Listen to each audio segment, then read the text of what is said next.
প্রতিদিনের পথ চলায় 20 টাকার গল্প আপনাদের স্বাগত। আজকে আমি আছি এক রিক্সা চালক হেলাল ভাইয়ের সাথে। আজকে তার গল্পই আমরা আপনাদের সাথে শেয়ার করব। ভাই, আপনি ভালো আছেন? জি আলহামদুলিল্লাহ, আল্লাহ রাখছে ভালো। আপনার দেশের বাড়ি কোথায়? দেশের বাড়ি ভোলা। ভোলা। ভোলা তো দ্বীপ শহর, জি, তাই না? ভোলা তো অনেক সুন্দর একটি।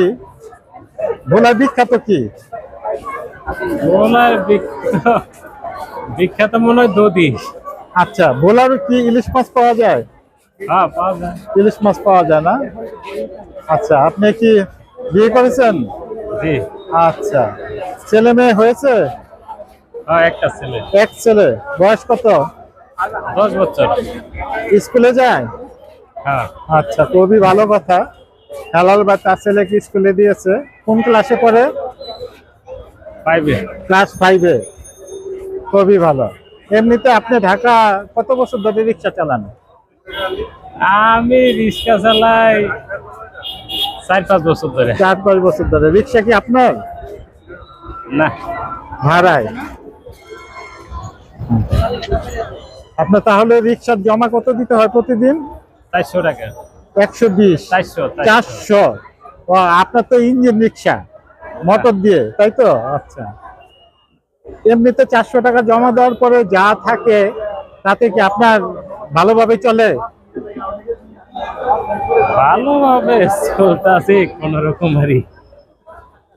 এমনিতে ফ্যামিলি কি দেশে থাকেন না ঢাকাতে থাকেন? ঢাকায় থাকে। ঢাকা ফ্যামিলি নিয়ে থাকেন, তাহলে তো অনেক খরচ। সেক্ষেত্রে তো 400 টাকা জমা দিয়ে তারপরে ফ্যামিলি চালানোটা একটু কষ্টেরই হয়ে যায়। জি।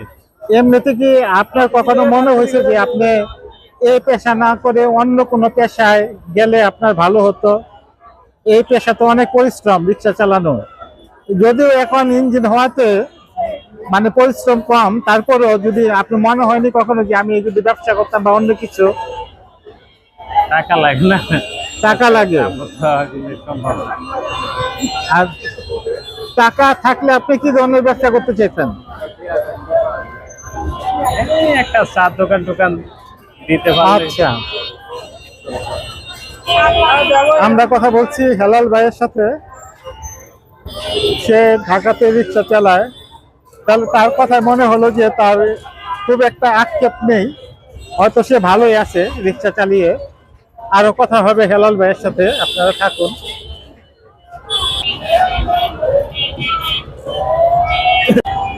হেলাল ভাই, আপনার ছেলে তো স্কুলে যাচ্ছে।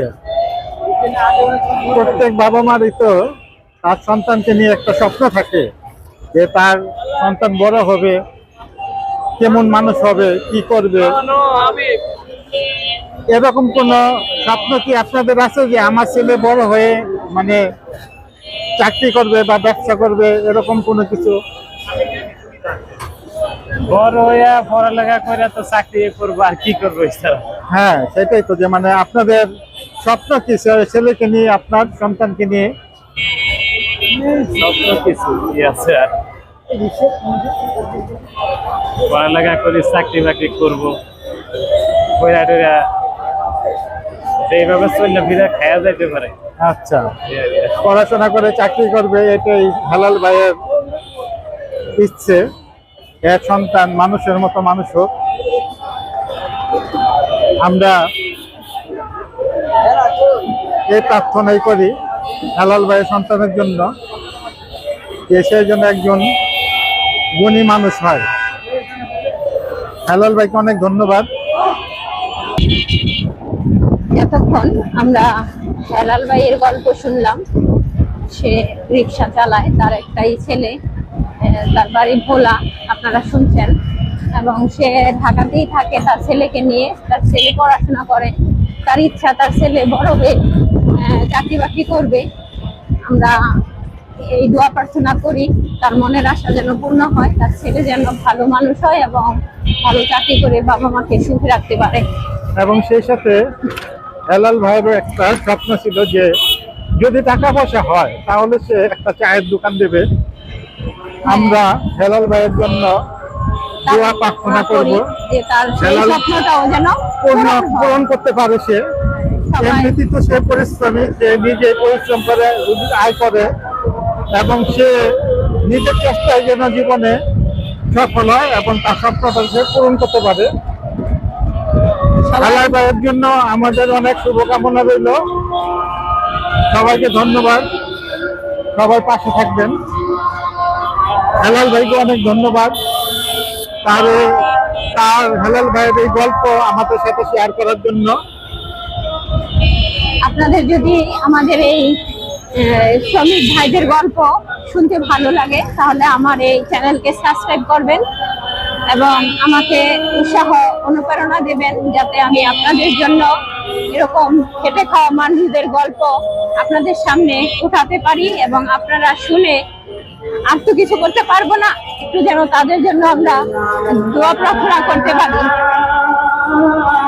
সবাই ভালো থাকবেন, ধন্যবাদ সবাইকে।